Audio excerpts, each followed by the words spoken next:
بسم اللہ الرحمن الرحیم۔ فلسطین کے علاقے کرک کا صلیبی عسکری حکمران ارناط یعنی رینالڈ دی چیٹیون اپنے ظلم اور بے رحمی کی وجہ سے بدنام تھا۔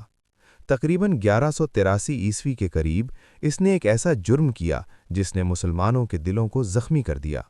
ارناط نے حجاز سے آنے والے حاجیوں کے قافلے پر حملہ کر دیا جو کعبے کی زیارت کے بعد واپس جا رہے تھے۔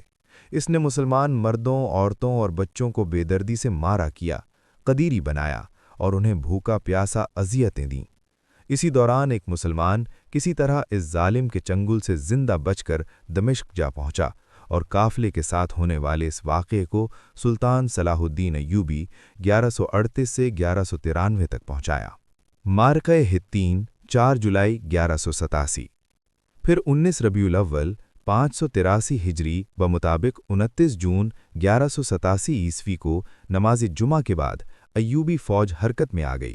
یکم جولائی کو وہ دریائے اردن عبور کر کے طبریہ سے 6 میل جنوب مغرب میں کفر سبت کی پہاڑیوں پر پڑاؤ ڈال چکی تھی۔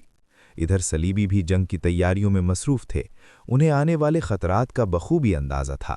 جلد صلیبی لشکر پیش قدمی کرتا ہوا صفوریہ کے چشموں تک پہنچ گیا۔ اس مقام سے آگے ایک وسیع بنجر میدان تھا جس کی حد طبریہ کی پہاڑیوں کو چھوتی تھی۔ عیسائیوں نے جاسوسوں کو اطلاع دی کہ مسلمانوں کی فوج طبریہ کی پہاڑیوں پر خیمہ زن ہے۔ اب وہ اس انتظار میں تھے کہ کب سلطان صلاح الدین ایوبی کی فوج آتی ہے اور کب مار کا گرم ہوتا ہے، لیکن اسلامی فوج طبریہ کی پہاڑیوں پر ہی موجود رہی۔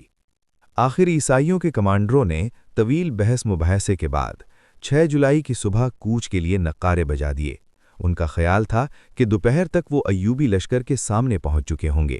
شام تک سفر کرنے کے باوجود اسلامی لشکر ان کی نگاہوں سے اوجھل تھا۔ دراصل سلطان صلاح الدین کی فوج ایک گہرے نشیب کے بالائی کنارے پر مورچہ بند تھی۔ دوسرے دن سورج طلوع نہ ہونے پایا تھا کہ عیسائی لشکر میں چہل پہل شروع ہو گئی اور جلد ہی فوج کو کوچ کا حکم دے دیا گیا۔ عیسائی فوج کچھ آگے گئی ہوگی کہ اس کے سپاہیوں نے فضا میں سیاہ اور سبز پرچم لہراتے دیکھے اور گھوڑوں کے دوڑنے سے اٹھنے والے غبار نے ان کا خیر مقدم کیا اور مسیحی لشکر پر تیروں کی بارش ہونے لگی۔ سلطان صلاح الدین کی فوج کے پاس ان تیروں سے لدے ہوئے اونٹ تھے۔ عیسائیوں کے لشکر میں بیت المقدس کے شاہ گائی اور کرک کے حکمران رینالڈ سمیت متعدد سردار تھے۔ دونوں جانب سے تیروں کی بوچھاڑ ہو رہی تھی۔ مسلمان بڑی بہادری سے دشمن کا مقابلہ کر رہے تھے۔ دوپہر کو عیسائیوں کی قوت جواب دینے لگی۔ ان کے تمام سالار رینالڈ کے گرد حطین کی پہاڑی پر جمع ہو گئے اور صلیبی جھنڈا اس پہاڑی پر لہرانے لگے۔ عیسائیوں کے لیے ایک بڑی مشکل یہ بھی تھی کہ مسلمانوں نے آس پاس کے تمام چشموں پر قبضہ کر لیا تھا۔ یوں جنگ کئی دیر تک جاری رہی۔ سلطان صلاح الدین ایوبی کے بیٹے الافضل کہتے ہیں کہ میرے والد نے جب اپنے سپاہیوں کو للکار کر دشمن پر حملہ کرنے کے لیے کہا تو اسلامی فوج میں بجلی سی دوڑ گئی۔ انہوں نے ایک زبردست حملہ کر کے عیسائیوں کا شاہی خیمہ الٹ دیا۔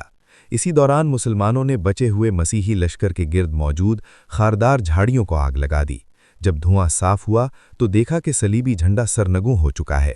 اس جنگ میں 30,000 عیسائی کام آئے۔ شاہ گائی، رینالڈ اور متعدد سردار گرفتار ہوئے۔ فتح کے بعد سلطان صلاح الدین نے بادشاہ گائی، ان کے بھائی آئمہ لرک اور رینالڈ کو طلب کیا اور رینالڈ کو یاد دلایا کہ اس نے مسلمانوں کے حج کے قافلے کو لوٹ کر معاہدے کی خلاف ورزی کی ہے۔ سلطان کی تلوار حرکت میں آئی اور اس بد عہد سالار کا خاتمہ ہو گیا۔